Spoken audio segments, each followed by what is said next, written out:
They said no human could survive the throne's song. Yet something answered back. Now alien empires whisper our name with fear and hope. What did she sing that changed the stars forever? Tell me where you're watching from, and subscribe, so you don't miss what humanity does next. The medical station Helios 9 floated at the edge of known space like a forgotten prayer. Its corridors hummed with the kind of silence that made people whisper even when alone. Ilara Miles walked those corridors every day, her footsteps echoing against metal walls that had seen better decades. She was 35 and tired in ways that sleep couldn't fix. The transfer to Helios 9 had been punishment disguised as reassignment. During the evacuation of Proxima Station, she'd made a choice: save 3 alien children or 4 human officers. She'd chosen the children. The officers died. Command never forgave her. Now she cared for the dying remnants of the Carithian Empire, massive reptilian beings whose scales had once gleamed like obsidian under 1,000 conquered suns. They called humans the small ones who know nothing of the void, Ashta. She'd stopped correcting them months ago. The Carithians came to Helios 9 to die with something resembling dignity. Their empire was collapsing from within, consumed by a plague that human medicine couldn't touch and Carithian arrogance refused to admit existed. Ilara watched them fade, one by one, their star-bright eyes dimming like distant supernovas. On a Tuesday, by Earth's forgotten calendar, everything changed. A transport arrived unscheduled. From her medical bay window, Ilara watched the docking procedure with mild curiosity. A single passenger emerged, escorted by silent guards. Even from a distance, she could see he was different. Where other Carithians moved with predatory grace, this one stumbled. Where others wore their scales like armor, his hung loose, as if his body had forgotten what it was built for. The guards brought him to her ward. As they lifted him onto the medical platform, Ilara saw his face and forgot to breathe. His features held an almost human quality, skeletal and angular, with eyes that still burned despite the shadow of death written across every inch of him. One of the guards spoke in broken standard, last of the royal line, Vrantal of House Eternal, he will die here. It wasn't a question, it was permission. After they left, Ilara approached the platform. Medical scanners painted the air with red warnings. His vital signs were catastrophic. She reached for the emergency protocols, but his hand, massive even in weakness, caught her wrist. "No treatment," he whispered, his voice like wind through a ruined cathedral. "The flame of the thrones has gone out. The song is ended." Ilara had heard Carithians speak of their thrones before, always with the reverence humans reserved for concepts like home or hope. She'd never understood what they meant. That night, as his breathing grew shallow and the machines sang their quiet dirges, Ilara did something she hadn't done in years. She sang. A simple earth melody her mother had taught her, back when the universe felt smaller and less hostile. "Fly me to the moon. Let me play among the stars." The words felt absurd in that cold medical bay, under lights that never warmed and in the presence of dying royalty from a species that had ruled since before humanity learned to look up. But she sang anyway, because silence seemed crueler. Vrantal's eyes opened. For the first time since arriving, he smiled. It was a small thing, that smile, barely a curve of his reptilian features, but it transformed him from dying god to something simply, beautifully alive. His breathing stopped at 0347 station time. In the moment before death, he turned his head toward her with tremendous effort. His words came out soft as starlight, heavy as the weight of empires. "Human, the thrones await your name." Then he was gone. The monitors flatlined. Standard procedure said to record time of death, tag the body, notify command. Ilara did none of these things. She stood frozen, watching as something impossible began to happen. The symbols tattooed across Vrantal's scales started to glow with internal light, pulsing in rhythm with a heartbeat that no longer existed. The light grew brighter, lifting from his body like luminescent smoke, coalescing into patterns that hurt to look at directly. The emergency medical panel near the door suddenly blazed to life, displaying readings that should have been impossible. Energy signatures, massive ones, coming from the corpse. No, not from the corpse, from the space where the light gathered. And as Ilara watched, barely breathing, the light turned toward her like a living thing making a choice. Then it reached out and touched her chest. For one eternal second, she felt everything. The weight of millennia, the song of dying stars, the memory of what it meant to be more than flesh. Then it was gone, absorbed into her as if it had always belonged there. Ilara looked down at her hands. They were shaking. Across her palms, faint golden symbols flickered and faded like the afterimage of staring too long at the sun. Outside the medical bay window, ships were approaching. Lots of them. Their running lights looked like eyes in the dark, and every single one was pointed at Helios 9. The station's AI finally broke the silence. Its voice was mechanical, apologetic, utterly inadequate. Medical Officer Miles, we are detecting unauthorized energy discharge in Bay 7. Please confirm status. Ilara couldn't speak. Her throat felt like it had been filled with broken glass and starlight. The symbols on her hands had faded, but she could still feel them, burning under her skin like a second pulse. Medical Officer Miles, multiple vessels are requesting docking clearance. They identify as Carethian Imperial Investigation Fleet. Please respond. She looked at Vrantal's body. He seemed smaller in death, less like a god and more like what he'd always been. Someone's son, someone's last hope, someone who died far from home in the care of a human he'd never truly known. I'm here, she finally managed. I'll handle it. But she wouldn't handle it. Couldn't. Because as the Imperial ships docked and soldiers in ceremonial armor flooded the station, Ilara realized that what had just happened wasn't a medical anomaly. It was a cosmic event. The Carethians called it the Throne's Song. Every historian in the Empire knew the stories. When an emperor died, their essence was supposed to transfer to the next chosen heir through a pulse of pure energy, carrying with it the accumulated wisdom and power of every ruler who had come before. It was divine right made manifest. It was how the Carethians had justified 10,000 years of conquest. It had never, in all of recorded history, chosen a human. The first to arrive at her medical bay was a being who moved like she was deciding whether to kill you or save you, and the decision was taking longer than she'd like. Half Carethian, half human, with scales that ran like silver rivers down one side of her face while the other remained smooth, dark skin. Her eyes were mismatched, one burning gold, one deep brown. I am Sarath Vera, commander of the Twilight Guard, she announced. You are Ilara Miles. You were present at the moment of Prince Vrantal's death. I was. Ilara's voice came out steadier than she felt. Sarath's golden eye flickered to the body, then to the medical readouts still frozen on the screens. The sensors registered a Class 7 energy spike originating from this bay at 0347 hours. That signature is consistent with throne transference. Impossible for someone outside the royal bloodline. Even more impossible for a human. I don't know what happened. Don't you? Sarath stepped closer. When she moved, her hand rested on the hilt of a blade at her hip. Ilara noticed the metal, strange and lustrous. The blade's tang bore engraving, Adamantina 117. Show me your hands. Ilara did. The symbols were gone, but Sarath's eyes widened fractionally, the only sign of surprise she'd allow herself. You can see them, Sarath said quietly. Even though they're faded, you see them the way I do. Before Ilara could respond, the station shuddered. Not a docking vibration, something violent. The lights flickered red. That wasn't us, Sarath said, already moving toward the corridor. Stay behind me. The explosion came from the eastern dock, tearing through sections C and D with prejudice. Through the emergency alerts and screaming metal, Ilara heard voices chanting in ancient Carethian. She recognized enough to understand the words.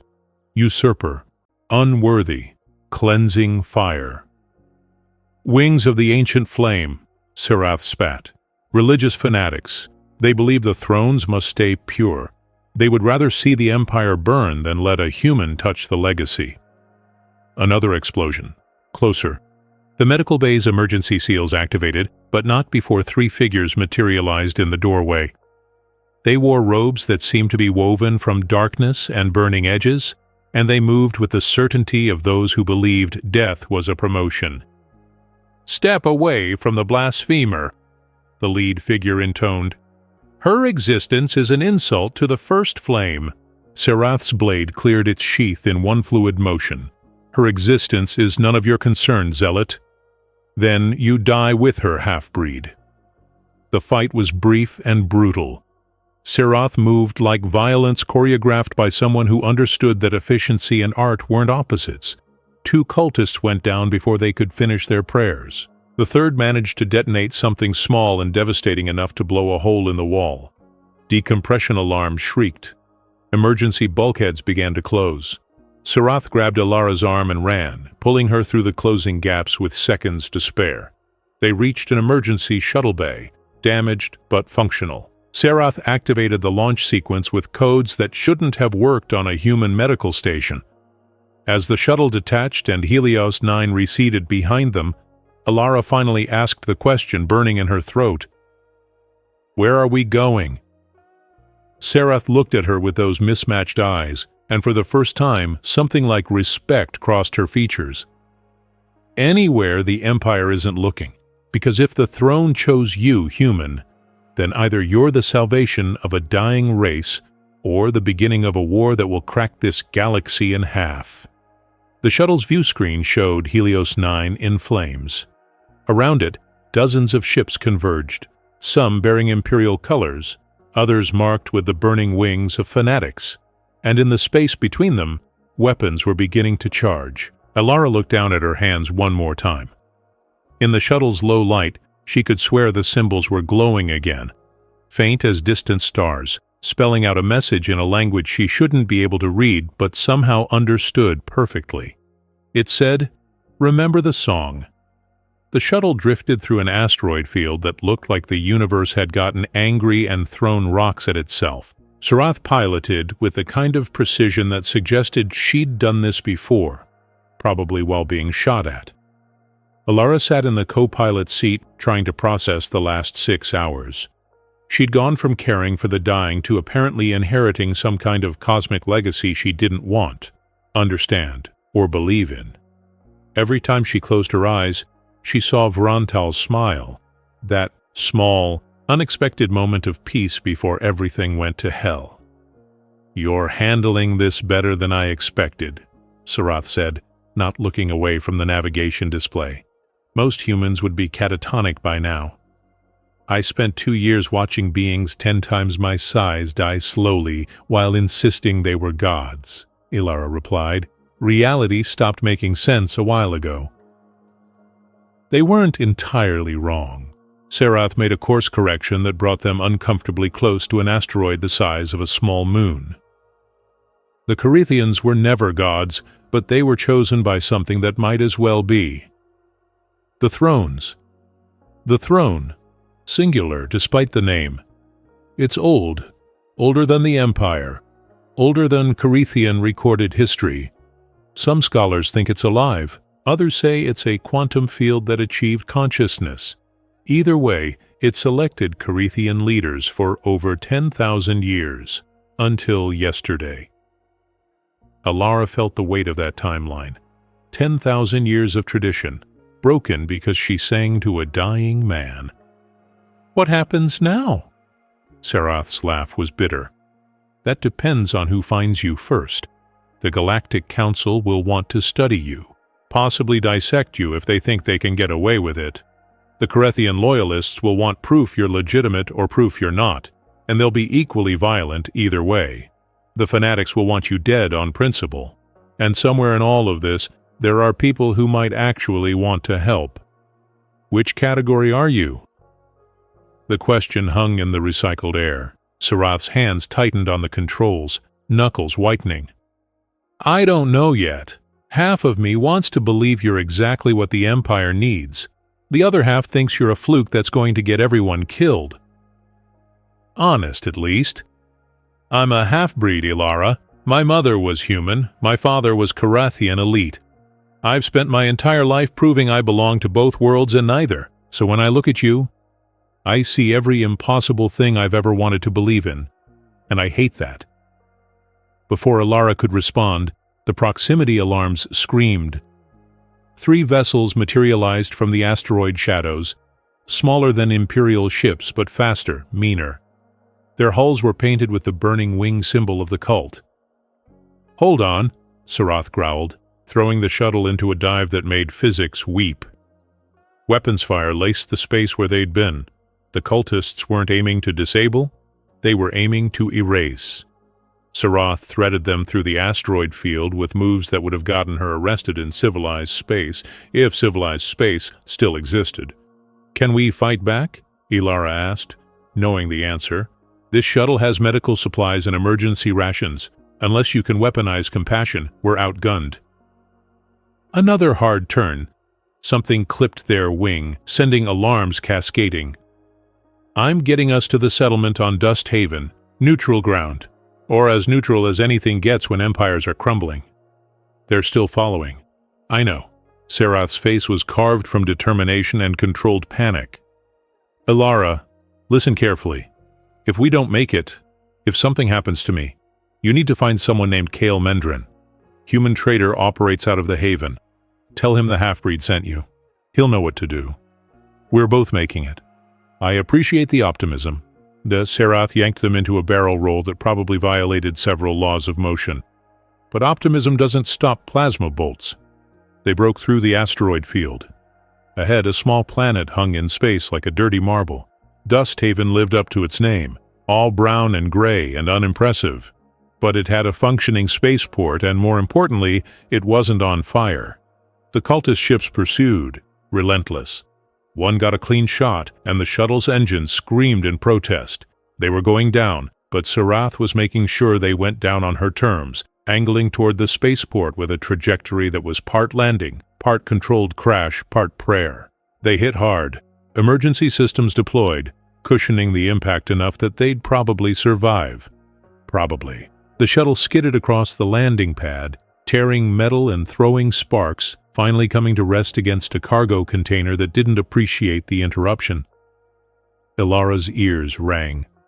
Everything hurt, but she was alive. Sarath was already moving, unbuckling and reaching for her blade, even as blood ran from a cut above her golden eye. "Out. Now. They'll be landing in 30 seconds. They stumbled from the wreckage. Around them, the spaceport was chaos. People running, ships taking off without clearance, merchants abandoning cargo they'd probably killed for. The cultist vessels descended, weapons hot, salvation not on the menu. A hand grabbed Ilara's shoulder. She spun, ready to fight with whatever she had left, but the man raised his hands in peace. Human, older, with the kind of scars that told stories he probably shouldn't share. "You the one making all this noise?" he asked. "Because I charge extra for excitement." Sarath stepped between them, blade raised. "Who are you?" "Kale Mendrin. I'm guessing the half-breed sent you, which means your day is somehow worse than mine. Come on. I've got a ship that's faster than it looks and a jump gate coordinate that'll buy us an hour. After that, you're buying drinks and explaining why half the Empire wants you dead." The cultist ships opened fire, not caring about collateral damage. The spaceport dissolved into fire and screaming. Kale was already running toward a battered freighter that looked like it had been held together by spite and prayer. Sarath grabbed Ilara's hand. "If you want to live, trust me now. Questions later." Ilara looked at the burning sky, at the zealots descending like angels of extinction, at the human trader offering escape without asking for reasons. She thought about Frontal's last words, about the symbols burning under her skin, about 10,000 years of empire crashing down because one person sang when silence would have been easier. "Let's go," she said. They ran. Kale's ship was named the Reasonable Excuse, which should have been a warning. The interior smelled like recycled air mixed with whatever passed for coffee on stations that didn't ask questions. Serath collapsed into a chair, finally allowing herself to acknowledge the blood loss. Ilara's nurse instincts overrode everything else. "Medkit, now!" Kale pointed to a cabinet without slowing his pre-flight sequence. "Bottom shelf. Don't use the stuff in the blue containers unless you want to grow extra fingers." Ilara grabbed supplies that were mostly legitimate and set to work on Serath's wounds. The hybrid's skin was strange under her hands, alternating between scales that felt like warm stone and flesh that felt entirely human. The cut above her eye was deep, but clean. "This is going to sting," Ilara warned. "Everything stings," Serath muttered, but she didn't flinch when the antiseptic hit. "You're good at this." "I've had practice." Ilara worked efficiently, muscle memory taking over. "You saved my life back there. Thank you." "Don't thank me yet. Saving you once was strategy. Keeping you alive long-term is looking expensive." But there was no malice in the words, just exhaustion and something that might have been respect. The ship shuddered as it broke atmosphere. Kale's piloting style made Serath look cautious. "Jumping in 3 minutes, someone want to explain why I just burned every contact I have on Dusthaven?" "She's the throne's chosen," Serath said flatly. Kale was silent for exactly 3 seconds, then, "The human throne's chosen, that's a new one. And here I thought my day couldn't get weirder." "Can you get us to the outer reaches?" Serath asked. "Somewhere the Empire's arm doesn't reach." "Can do, will do. But first, you should know something. The cultists aren't your only problem. There's been chatter on the secured channels. Someone's put together a hunting party, led by a human." Ilara's hands froze. "What human?" "Ex-military type. Calls himself Kale. Tobin Kale." Kyle pulled up a holographic display. A face materialized, sharp-featured and cold in a way that suggested all the warmth had been beaten out of him. "Word is the cult recruited him special. He's got a reputation for finding people who don't want to be found." The medical supplies fell from Ilara's hands. She knew that face, knew those eyes. They'd been warmer once, full of plans and promises and a future they'd sworn they'd build together. "Ilara?" Serath's voice came from somewhere distant. "You know him." "We were engaged." The words tasted like broken glass. 7 years ago, before he re-enlisted, before the mission that was supposed to be 6 months and turned into 3 years, before he came back different, before he left for good without explaining why. Serath's expression shifted, military analysis giving way to something almost gentle. "I'm sorry." "Don't be." Ilara bent to recover the supplies, not trusting her hands to stay steady. "That life died a long time ago. He's not the person I knew. I'm not the person he left." But her voice shook on the last word, and they all heard it. The jump was smooth, if jumping through space-time could ever be called smooth. They emerged in a system that looked like the universe had forgotten it existed. A red dwarf sun cast everything in shades of rust and shadow. Kale set course for a station that orbited the second planet like a piece of particularly ugly jewelry. "Way Station Golgos," he announced. "Neutral ground by default, mainly because nobody cares enough to claim it. We can resupply. Maybe find some answers about what the throne actually chose you for." Ilara finished bandaging Serath's wounds with more force than strictly necessary. "I didn't ask to be chosen. I just sang to a dying man because it felt wrong to let him face the void alone." "And that's probably exactly why the throne picked you," Serath said quietly. "The Empire has spent millennia confusing strength with cruelty, power with righteousness. Maybe what we needed wasn't another warrior king. Maybe we needed someone who remembers what compassion costs." Their eyes met. Serath's mismatched gaze held something Ilara couldn't quite read. Vulnerability, maybe. Hope, possibly. Fear of both, definitely. "Half of me hates that you're human," Serath continued. "The other half wonders if that's the entire point." Before Ilara could respond, the comm system crackled. A voice cut through. male and familiar and wrong in ways that hurt to hear. Reasonable excuse, this is the hunter ship Penitence. We have you on scan. Cut engines and prepare to be boarded. This is about mercy, not malice. Surrender the usurper and the rest of you walk away. Tobin's voice, cold, professional. Nothing like the man who used to sing terrible songs while making breakfast, who'd once told her that her hands could heal anything, that she was his home in a universe that never stopped moving. Kale looked at Sarath. Ideas? Sarath's hand went to her blade. We run, or we fight. Those are the only options that end with us breathing. There's a third option, Ilara said, surprising herself. I talked to him. That's not an option, Sarath snapped. That's suicide. He said mercy. He said surrender, not kill. That's not cultist language. That's Tobin language. There's something else happening here. She reached for the comm before anyone could stop her. Tobin, it's Ilara. I know you're in there somewhere. I know you remember me, even if you're pretending you don't. Whatever they did to you, whatever they promised you, it's not worth this. Silence. Long enough that she thought he'd cut the channel. Then, Ilara Miles, medical officer, colony-born, favorite color blue, terrible at chess, can't lie to save her life. His voice cracked, just slightly. I remember everything. That's the problem. Then let us go. Can't. I made promises too. Mine just came with a price you can't pay. The comm cut out. On the view screen, the Penitence moved into attack position.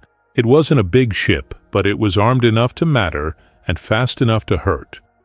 Ilara did something she'd never done before. She touched the symbols on her hands, the ones that sometimes glowed when she wasn't looking.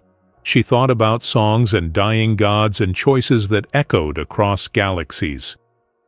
She sang, not the full song, just a fragment, just enough. Let me see what spring is like on Jupiter and Mars.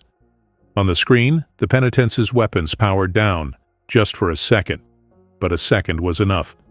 Kale punched the engines. They jumped. In the moment before space folded, Ilara could have sworn she saw Tobin's face through the Penitence's viewport. He looked haunted, lost.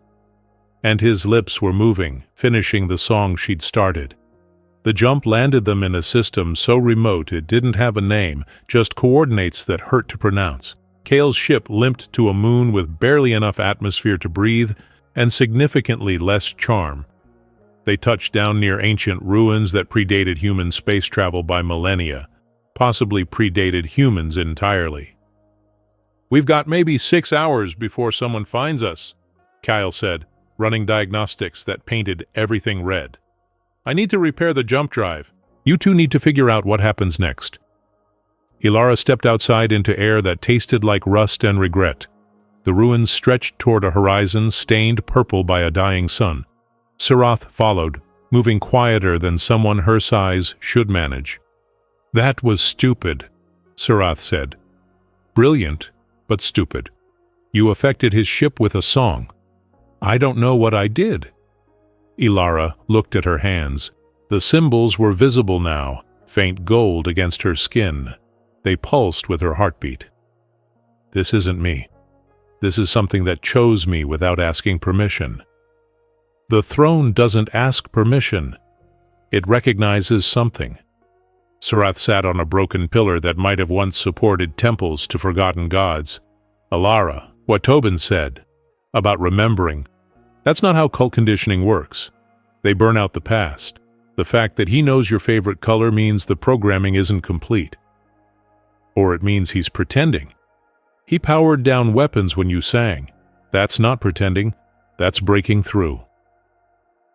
They sat in comfortable silence, watching twin moons rise over ruins that had outlasted empires. Ilara found herself thinking about all the choices that had led here, saving alien children, singing to the dying, refusing to stop feeling even when feeling hurt. Can I ask you something? Sarath's voice was careful. When you look at me, what do you see? Human or Corethian? Both? Neither. Does it matter? It's mattered every day of my life. Then maybe that's the answer. Maybe it shouldn't matter. Maybe that's what the throne is trying to say. Sarath laughed, bitter and bright. You know what's terrifying? Part of me actually believes you. That's when the ship appeared, not the penitents. Something smaller, faster, almost invisible until it was already landing. Tobin emerged alone, no weapons visible, hands raised in a gesture that was either surrender or threat, depending on how you defined both. I'm not here to fight, he called out. I'm here to talk. 5 minutes, then I leave. Sarath moved to intercept, but Alara touched her arm. Wait. She approached Tobin across ground that had probably witnessed 1,000 other confrontations, none of them more surreal than this. Up close, she could see the damage, new scars, older eyes, the way he held himself like someone who'd learned that trust was the first casualty of survival. You followed us, she said. I can always find you. That's what they trained me for. He wouldn't meet her eyes. The cult, they offered me purpose after I came back, after everything. I was broken, Alara. They gave me shape, direction. They gave you chains. Maybe, probably, but chains are better than falling apart. Finally, he looked at her. When you sang on that comm, I remembered our apartment, you humming while you worked, me pretending I couldn't carry a tune. It was the first clear memory I've had in 2 years. Tobin, what did they do to you? Neural conditioning, cocktail of drugs and suggestion. It's supposed to be permanent, but when I heard your voice, something cracked. He pulled out a data chip. This has coordinates, the location of the throne's core in the Kareth system. The cult's been there. They know something about the plague, about why the Carethians are dying. Alara reached for the chip, but Tobin pulled back. Before I give you this, I need you to understand something. The cult sent me to kill you, and part of me, the broken part they built, still wants to complete the mission. The fact that I'm here instead, giving you this, means the programming is failing. But I don't know for how long. Come with us, we can help you. Human medicine, Carethian technology, something has to break the conditioning. You can't save everyone, Alara. That's always been your problem. You try anyway. He pressed the chip into her hand. The core is dangerous. The cult has forces there. But if you want answers about what the throne really is, that's where you'll find them. He turned to leave. Alara grabbed his arm. Tobin, do you remember why we broke up? For a moment, his mask cracked completely. I remember loving you more than I knew how to handle. I remember coming back from the mission with pieces missing. I remember thinking that if I stayed, I'd destroy the best thing I'd ever had, so I left first. That was always your call to make, just like this is. Maybe. He pulled free gently. Alara, whatever you find at the core, whatever the throne shows you, remember that power doesn't change people. It reveals them. Don't let it reveal something you can't live with. He walked back to his ship, paused at the ramp. That song you sang, Fly Me to the Moon, that was playing the night I proposed. Before I left, you said yes. I remember. I wish I'd been strong enough to deserve that yes. He climbed into his ship. Before the hatch closed, he added, the coordinates are good, but they're also bait. The cult knows you'll come. They're counting on it. The ship lifted off, disappearing into skies that looked like bruises. Sarath approached, hand on her weapon. Do you trust him? I trust that he's fighting himself, and right now, the part that remembers who he was is winning. Alara looked at the data chip. He's right, though. This is a trap. Then we don't go. We have to. Because if there's even a chance the core has answers about the plague, about what the throne really is, we can't ignore it. Sarath studied her for a long moment. You know what I see when I look at you? Someone who's going to get herself killed, saving a galaxy that doesn't deserve her. Then I guess you better keep me alive. Something shifted in Sarath's expression. Something warm and terrified and undeniable. Yeah, I guess I better." They returned to the ship. Kyle had the jump drive running, or at least threatening to run. Alara uploaded the coordinates, the core of Kereth, the dying heart of an empire, the place where gods supposedly went to be born. As they prepared to jump, Alara looked at her hands one more time. The symbols glowed steady now, spelling out words in a language she was beginning to understand. They said, "The song continues, even when the singer forgets, even when the melody breaks. Especially then." The universe folded. They jumped toward answers that felt more like questions with teeth. The Kereth system was a graveyard pretending to be civilized. 3 planets orbited a star that burned with the slow fury of something dying over millennia.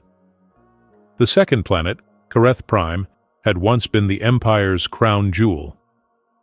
Now it looked like someone had tried to kill a god and mostly succeeded. Kale brought them in quiet, using debris fields for cover. Dozens of ships drifted dead in orbit, casualties of the plague or politics or both.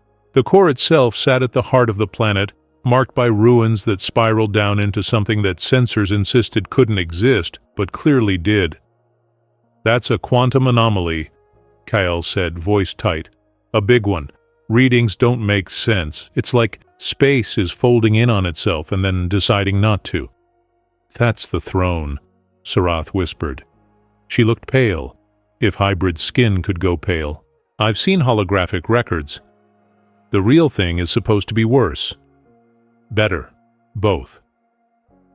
They landed in what remained of the Imperial Archive, a structure that had survived because even invaders respected libraries. The place was massive, with halls that echoed with the footsteps of scholars who'd never come back. Sarath led them deeper, toward records that were older than most civilizations. The first archive chamber was intact. Crystalline storage matrices lined the walls, each one containing data compressed beyond human comprehension. Sarath activated one with touches that suggested she'd done this before, probably without permission. Before the Empire, before the Conquest, the Kerethians were different, she explained as holographic images flickered to life. They felt things, all things: joy, sorrow, love, rage. The early records describe them as the most emotional species in known space. The images showed Kerethians who looked nothing like the cold warriors Alara had known. They danced. They created art. They wept openly and laughed without restraint. They looked alive in ways that had nothing to do with breathing. "What happened to them?" Alara asked, though part of her already knew the answer would hurt. "The throne." Sarath pulled up more data. 50,000 years ago, the Kerethians discovered an anomaly at the center of their star system, a quantum field that responded to consciousness. They called it the Song of Fire and Void. It could grant power, extend lifespans, connect minds across distances. It chose leaders based on merit, on strength, on vision. What did it cost? Everything that made them who they were. The holograms shifted, showing Kerethians who grew more rigid, more perfect, more empty with each generation. The field fed on emotional resonance. But somewhere along the way, they started treating emotions as weakness. Power became the goal instead of the tool. The throne adapted. It started choosing leaders who felt less, who could bear the weight of empire without the burden of compassion. They bred themselves emotionless, Alara realized. To be worthy of the throne, they killed everything that made the throne choose them in the first place. And now they're dying. The plague isn't biological, it's existential. The throne is starving. Sarath's hands shook as she manipulated the data. Without emotional resonance, without feeling, the field collapses. And when it collapses, every Kerethian connected to it dies, which is all of them. The throne is their evolution and their extinction. Kale had been silent, watching the doorways. So the throne chose Alara because she's human, because humans still feel. More than that, Sarath pulled up the final piece of data. The throne doesn't choose leaders. It never did. It chooses teachers. The earliest Corethian texts, before the Empire, before the Conquest, they describe the throne as a mirror. It shows species what they're becoming, warns them, guides them. Alara felt the symbols on her hands burn. It chose me to teach the Corethians how to feel again. Impossible task, Sarath said. You can't teach someone to feel if they've spent 50,000 years convinced that feeling is death. Maybe not. Alara looked at Sarath's mismatched eyes, at the way her hybrid features reflected two worlds at war. But maybe you can show them that feeling and strength aren't opposites. That power without compassion is just another way of dying. Something crashed in the outer halls. Voices echoed, chanting in ancient Corethian. The cult had found them. Behind them, another sound, mechanical and precise, Imperial forces arriving to claim the heretic or kill her trying. "We need to move," Kale urged. "The core entrance is 3 levels down." They ran through archives that felt like the memory of what civilization could have been. Behind them, plasma fire and zealot prayers. Ahead, a doorway that shouldn't exist, leading down into quantum impossible space where the throne waited like a question nobody had been brave enough to answer. The entrance chamber was small and perfect, with walls that showed images of every species that had ever approached the throne. Hundreds of them, most dead now, some thriving. The Corethians featured prominently, from emotional ancestors to cold conquerors to the plague-racked remnants currently killing each other in the halls above. Sarath stopped at the threshold. "I can't go further. Hybrid DNA. The field might reject me or worse." "Then wait here. Guard the entrance." "Ilara!" Sarath grabbed her hand. The touch burned, but not unpleasantly. "What I said before, about half of me hating you, I was lying. Both halves are terrified of how much I don't hate you." Ilara squeezed back. "Save it for when I come back." Arrogant. I like that. The core entrance opened. Beyond it, light that wasn't light and sound that predated ears. Alara stepped forward, alone, toward a throne that had been waiting 50,000 years for someone to remember that gods could be wrong, and power was the loneliest thing in the universe when you had nobody to share it with. Behind her, the sounds of battle grew closer. Tobin's voice cut through, shouting orders that sounded half like he was fighting the cult and half like he was fighting himself. Sarath's weapon hummed, charging. Kale swore creatively in 6 languages. Ilara descended into light and revelation, and the heart of what it meant to be chosen by something that had forgotten how to choose anything but survival. The throne wasn't a chair. It was everything, folded into a space where everything meant nothing and nothing meant possible. She heard voices, millions of them, every Corethian who'd ever touched the field. They spoke in unison. What can the small offer to the infinite? Alara smiled.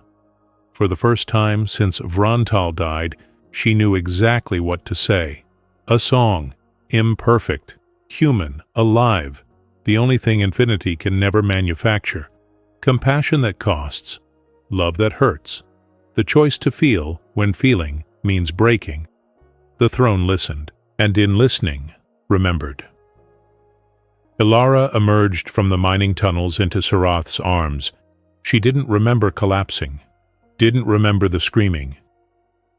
Only came back to herself when she felt scales and skin both holding her, when she heard a voice that wasn't quite human or Corethian murmuring words that might have been comfort. "He's gone," Alara whispered. "Tobin is gone." "I know." Sarath's voice was steady, but her hands trembled. "I monitored everything. He saved you. He chose to save you. I left him once. I should have stayed. I should have. You would both be dead." Sarath pulled back to look at her. "Or worse, controlled by the cult." He knew that. That's why he did what he did. They made it back to the ship, barely. Sarath was piloting one-handed, her treated wound breaking open again with the stress.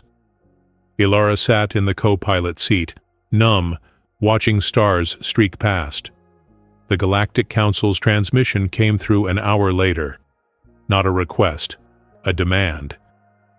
Ilara Miles, you are hereby ordered to surrender yourself to Council custody for examination and potential neutralization. Your continued existence poses an unacceptable risk to galactic stability. Sarath cut the channel. They're terrified. A human with throne access rewrites 3 millennia of power structures. I don't want power.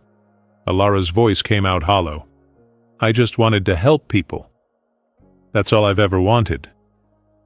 Wanting and having are different things. The question is what you're going to do with what you've been given. Ilara looked at her glowing hands. The symbols had grown more complex, spreading up her arms now like living mathematics. She could feel the throne in the back of her mind, fast and patient and singing. What is it? She asked. Really? The throne? Sarath hesitated, then pulled up a display. Ancient Carethian records, most of them corrupted or incomplete. The official story says it's divine right, but there are fragments, old texts. They suggest the throne is something else, something the Carethians found, not created. What? A quantum field consciousness, fed by emotional resonance. The Carethians used to be like you, Ilara. They felt deeply, loved fiercely. Their empire was built on connection, not conquest. But then they decided emotion was inefficient. They bred it out, replaced passion with logic, and the throne starved. The revelation settled over Ilara like ice. They killed it, their own source of power. Not killed, dimmed, until it couldn't choose successors anymore, until the empire started dying from the inside out. Sarath's expression was bleak. That's why the plague exists. It's not a disease. It's the throne withdrawing from a species that forgot how to feed it. And I sang to a dying emperor, and the throne heard something it hadn't heard in millennia. Ilara felt the weight of it. Compassion. The very thing Carethians were taught to destroy in themselves. The ship lurched. Sarath cursed and checked the displays. We've got company. Council Enforcement Fleet. 6 heavy cruisers. They're not here to talk. Can we run? Not fast enough. Sarath's hands flew across the controls. They've got us bracketed. Best I can do is maybe 90 seconds before they... The ship shook. Warning lights blazed, hull integrity failing. Sarath met Ilara's eyes. I'm sorry, I thought I could keep you safe. You did. Ilara reached for her hand. You showed me I wasn't crazy, that the throne chose me for a reason. I'm half Carethian. I don't know how to say goodbye. Then don't. Ilara squeezed her fingers, scales and skin both warm. Tell me what you're feeling instead. Sarath's voice cracked. Terrified, angry, grateful, I feel... She stopped. Everything. I feel everything. And it's overwhelming. And it's beautiful. And I don't want it to end. That's the most human thing you've ever said. I know, I hate it, I love it, I don't. The ship's systems failed. They were drifting, dead in space, Council cruisers moving in for capture. Ilara felt the throne pulsing in her mind, asking a question she didn't have words for. Then a new ship appeared on the sensors, small, fast, and broadcasting a signal that made Sarath's eyes widen. That's a Carethian resistance signature, the dissidents who refused to give up emotion. I thought they were all dead. The transmission came through, a Carethian voice, but warm, almost kind. The heir and her guardian require assistance. We have come. 20 ships appeared, then 50, then more.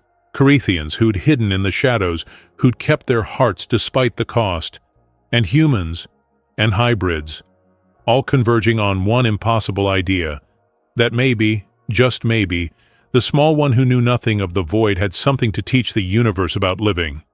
They escaped the Council fleet in the chaos, and as they jumped to coordinates the Resistance provided, Sarath turned to Ilara with something in her eyes that looked almost like hope. You're not alone in this, she said. None of us are. Not anymore. Ilara nodded. thinking of Tobin's sacrifice, of Vron's smile, of all the lives touching hers. The throne wasn't about power, it was about connection, and she was finally beginning to understand what that meant. The resistance base was hidden inside a hollowed asteroid, orbiting a dead star that had collapsed into beautiful, deadly stillness. Hundreds of beings moved through its corridors, Carithians with tears staining their scales, humans who'd chosen exile over conformity, hybrids who existed in the spaces between species. They looked at Alara like she was salvation. She felt like a fraud. "I'm just a nurse," she told the resistance leaders gathered in the command center. "I don't know how to lead a revolution." "You don't need to lead," said Kethra, a Carithian female whose scales were silver with age. "You need to heal. The throne doesn't want a warrior. It wants someone who remembers what we forgot." The Kareth core. Another leader, a human named Marcus Chen, pointed to a star map. "That's where the throne's physical manifestation exists, a quantum field generator that our ancestors found millions of years ago. The Carethians made it theirs, built an empire around it, and then suffocated it with their own evolution into emotionless efficiency." "If Alara reaches the core," Kethra continued, "and if the throne fully accepts her, it could heal our species, restore what we bred away. But the cultists know this. They've fortified the core with everything they have. They'd rather let the empire die than allow a human to save it." Sarath studied the tactical displays. "This is a suicide run. Even with all our ships, we'd be vastly outnumbered." "Yes," Kethra's voice was calm, accepting. "But we're dying anyway. At least this way, we die choosing to feel something." Over the next 3 days, Alara moved through the base, and something unexpected happened. She healed people, not just physical wounds, emotional ones. A Carithian soldier who'd been punished for crying at his child's birth. A human pilot who'd lost her family in the initial conflict. Hybrid children who'd never been told they were allowed to love both halves of themselves. She sang to them, listened to them, held space for their pain. And the throne responded. The symbols on her skin grew brighter, more complex. She started seeing connections between people, golden threads of emotion and memory that linked them all together. The throne wasn't just choosing her, it was awakening through her. On the third night, Sarath found Alara in the observation deck, watching the dead stars light paint patterns across space. "They're calling you the voice of the new fire," Sarath said, sitting beside her. "Some of them think you're divine. I'm not. I'm just present, available. Maybe that's what divinity always was, just showing up for the people who need you." Very human philosophy. "Is it working?" Alara looked at her. "The human half of you? Can you feel it yet?" Sarath was quiet for a long moment. Then she took Alara's hand, pressing it against her chest where human heart and Carithian cardiovascular system both beat in complex rhythm. "I feel everything," she whispered. "Terror that will fail, pride in what we're attempting, anger at my people for forgetting this existed, grief for all the years I spent pretending not to care." She paused. "And something else, something I don't have words for. Try. When I look at you, I feel like I'm watching a star being born. Dangerous and beautiful and transformative, like you could burn me to ash or warm me for the first time in my life. And either way, I'd be grateful for the heat." Alara's breath caught. "Sarath, I know we're probably going to die tomorrow. I know this is tactically foolish and emotionally compromising and everything I was trained to avoid." Sarath's hybrid eyes met hers, burning with stellar fire and human warmth both. "But I need you to know, you made me feel, you made me whole." They kissed then, scales and skin and starlight, and Alara tasted salt water. Tears. Sarath was crying. "I don't know what I'm doing." Sarath gasped between kisses. "This is all so new." "You're doing perfect." Alara held her close. You're doing exactly what you were always meant to do." The next morning they gathered the fleet. 53 ships against an empire. Impossible odds. Beautiful stubbornness. Very human mathematics. Marcus Chen gave the tactical briefing. "We hit them fast, create a corridor for Alara's ship to reach the core. Hold as long as possible. If she succeeds, the throne will do the rest." "And if she fails?" someone asked. "Then we die having tried, which is more than the Empire can say." As they prepared to launch, Alara stood before the assembled fighters, humans and Carithians and hybrids, all of them choosing to feel, choosing to hope. "I don't know if this will work," she told them honestly. "I don't know if the throne can heal what millennia broke, but I know that every person in this room chose love over fear, chose connection over isolation. That's already revolutionary. That's already enough. The thrones await your name," Kethra called out, and hundreds of voices answered, hybrid war cry and human determination merging into one sound. "For the new fire!" They launched toward the Kareth core, toward certain death or impossible transformation. Alara looked at Sarath in the pilot seat beside her and felt the throne singing louder now, pulling her toward its heart.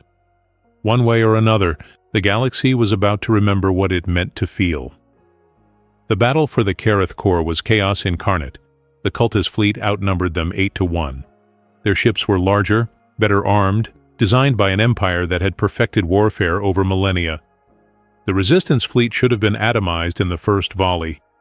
But they weren't fighting like soldiers. They were fighting like people who had something to lose.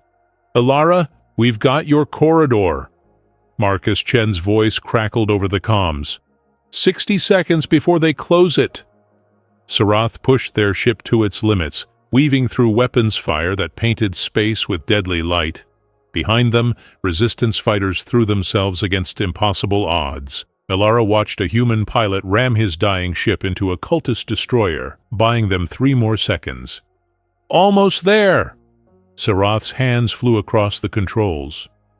"The core's entrance is there!" The Kareth core hung before them like a dying sun, ancient ruins orbiting its surface in mathematical precision. At its center, reality itself seemed to blur, quantum probabilities dancing in ways that hurt to perceive. Their ship breached the outer defense. Alarms screamed, hull integrity dropping. But they were through. "I need to land you and get back to the fight," Sarath said. "No." Alara grabbed her arm. "I need you with me, please." Sarath's expression twisted. "I'm a soldier. My place is out there." "Your place is where you choose it to be." Alara met her eyes. "Choose to come with me. Choose to feel. One more time." For a heartbeat, Sarath hesitated. Then she nodded and engaged the autopilot, setting their ship to return to the battle if they didn't come back. They landed on a platform that shouldn't exist, made of light solidified into something like stone. The moment Alara's feet touched the surface, the throne sang so loud she almost collapsed. Sarath caught her. "I can feel it too!" Sarath gasped. "It's inside my head, asking questions, showing me memories that aren't mine." They moved toward the center where the quantum field pulsed with ancient power, and as they walked, the cultists came. Dozens of them materializing from the ruins, weapons raised, faces twisted with fanatic conviction. "The usurper dies here," their leader screamed. Sarath drew her sword, the blade hummed, frequency rising, and Alara recognized it now. Adamantium 117, forged from the same materials that had built the old world's heroes. "Get to the core," Sarath commanded. "I'll hold them. There's too many. I'm half Carethian. We're very good at impossible things." Sarath's smile was fierce, beautiful. "Go sing for the universe, Alara. I'll make sure you have the time." The cultists charged. Sarath met them like a living weapon, her hybrid nature finally given permission to be both things at once, brutal and graceful, logical and passionate. Human and Carithian merged into something new. Alara ran. The core grew closer, reality bending around it. She could hear voices now, ancient, vast, speaking in harmonics that bypassed language. What can the small ones offer the infinite? Behind her, Serath was fighting, bleeding, winning impossible victories and taking terrible wounds in equal measure. Alara felt every strike through their connection, through the throne that linked them now. What can you give us that the dragons could not? Alara reached the core's heart. The quantum field enveloped her, and suddenly she was everywhere. Every Corethian who'd ever lived, every emotion they'd suppressed, every love they'd destroyed, every tear they'd refused to shed, all of it pressing against her consciousness like the weight of dead stars. She was drowning in their collective forgetting. You are small, you are chaos, you are incomplete. Yes. Lara's voice came from everywhere and nowhere. I'm small, I'm chaotic, I'm so incomplete it hurts.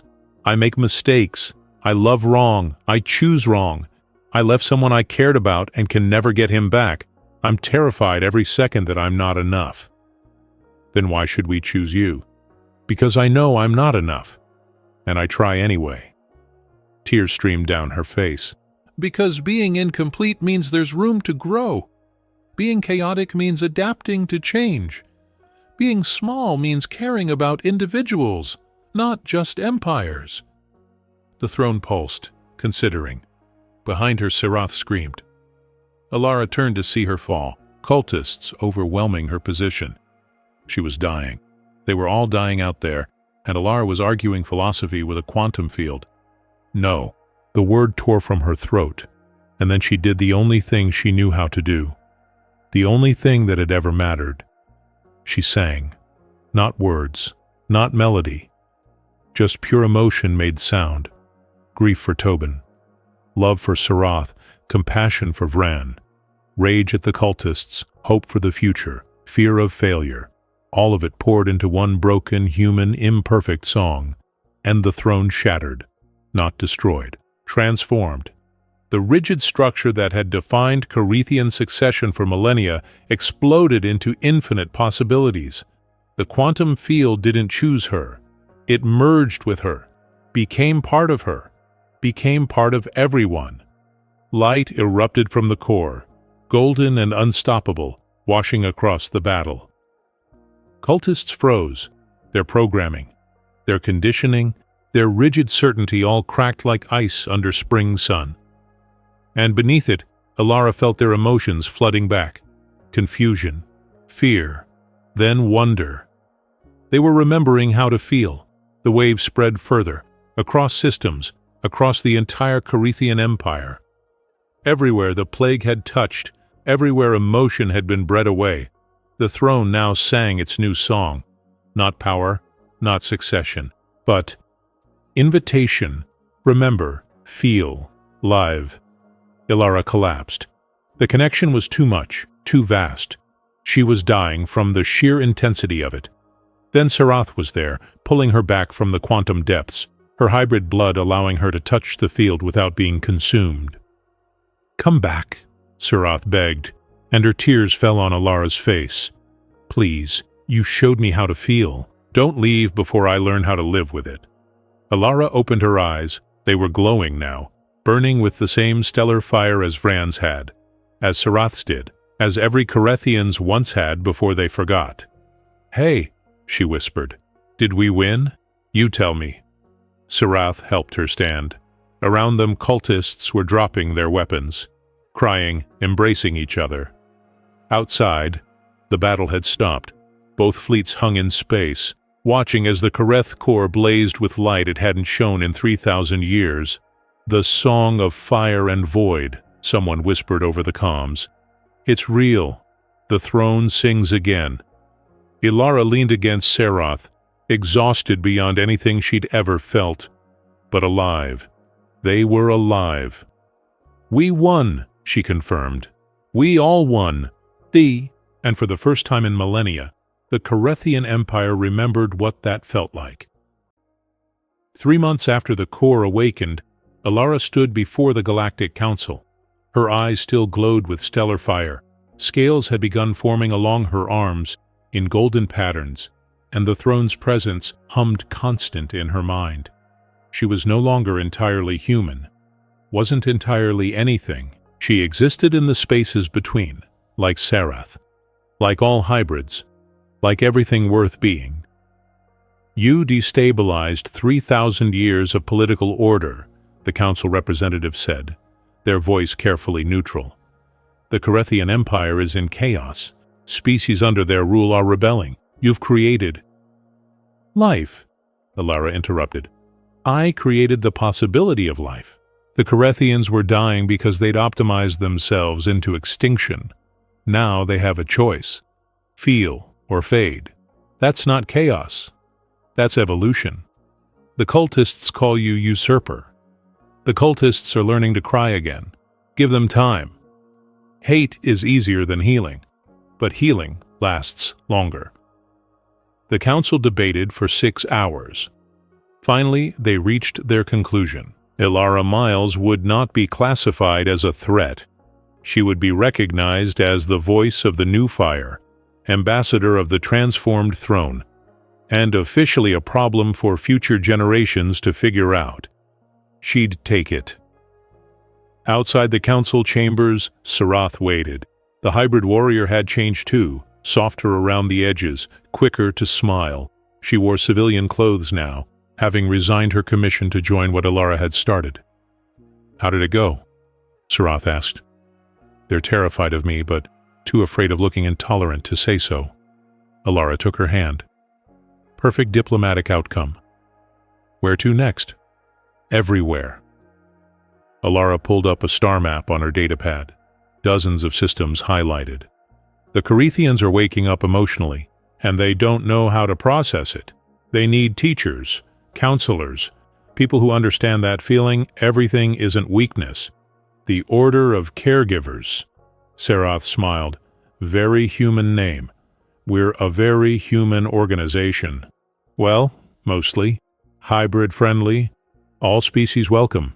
Our only requirement is that you're willing to sit with someone's pain and not try to logic it away. They'd recruited 47 members so far.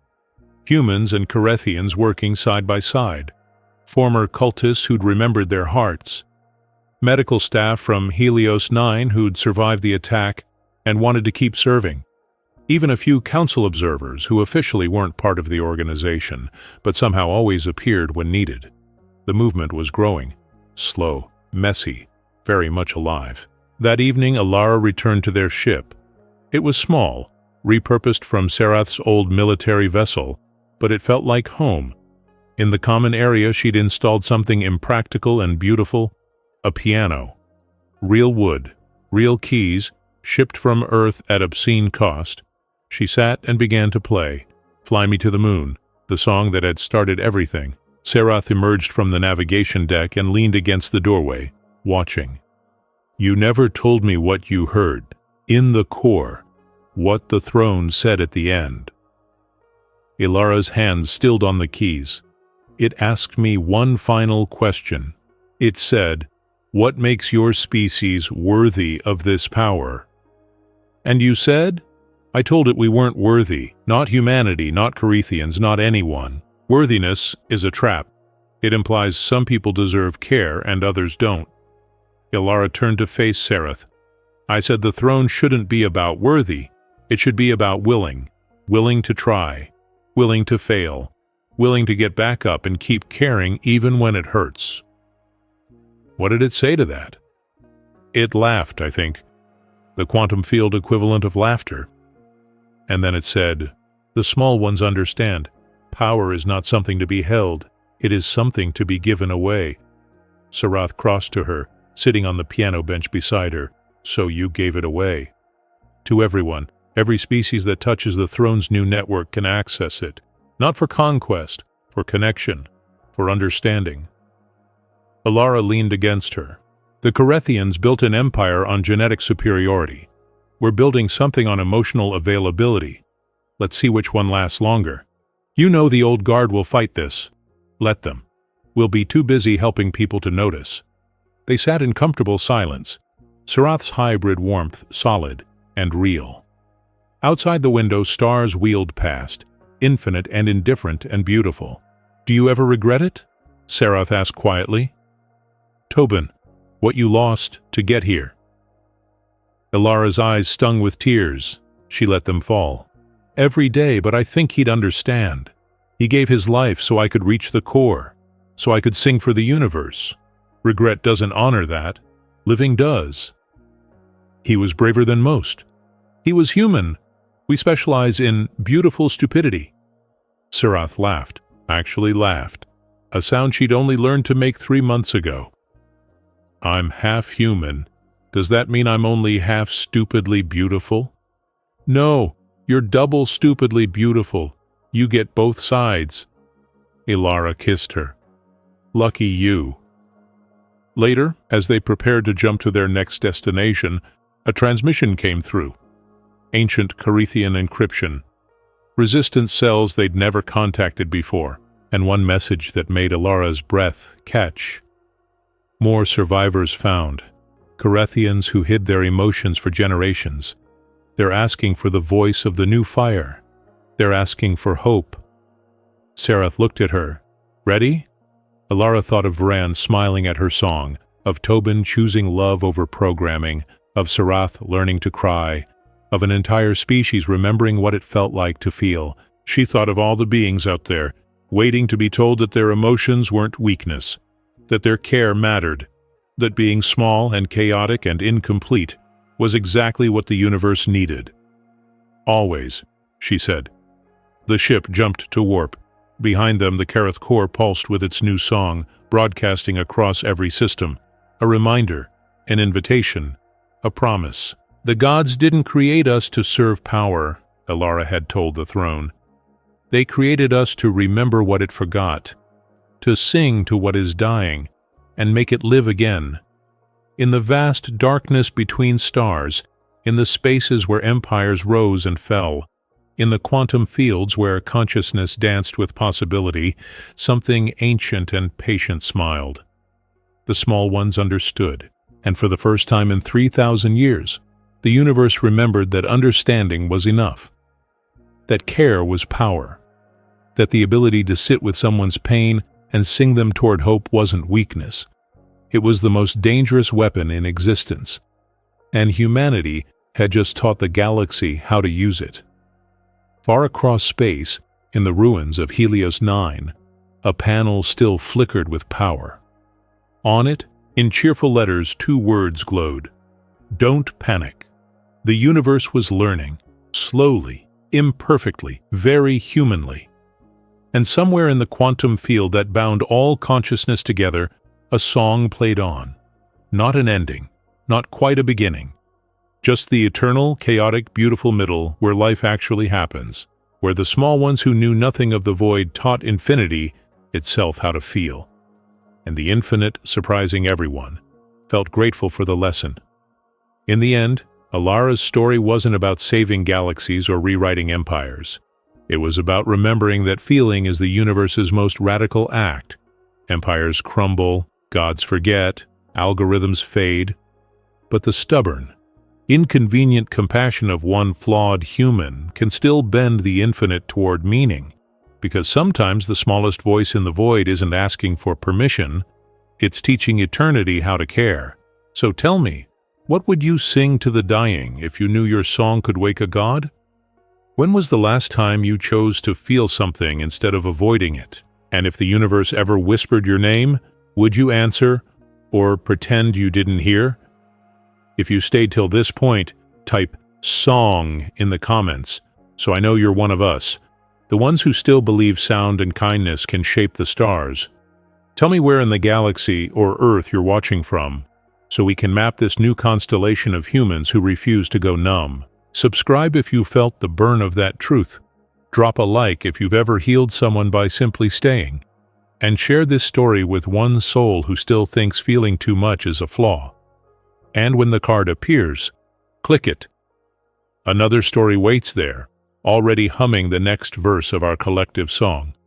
Because here, in this corner of the multiverse, we don't end tales. We keep the song going.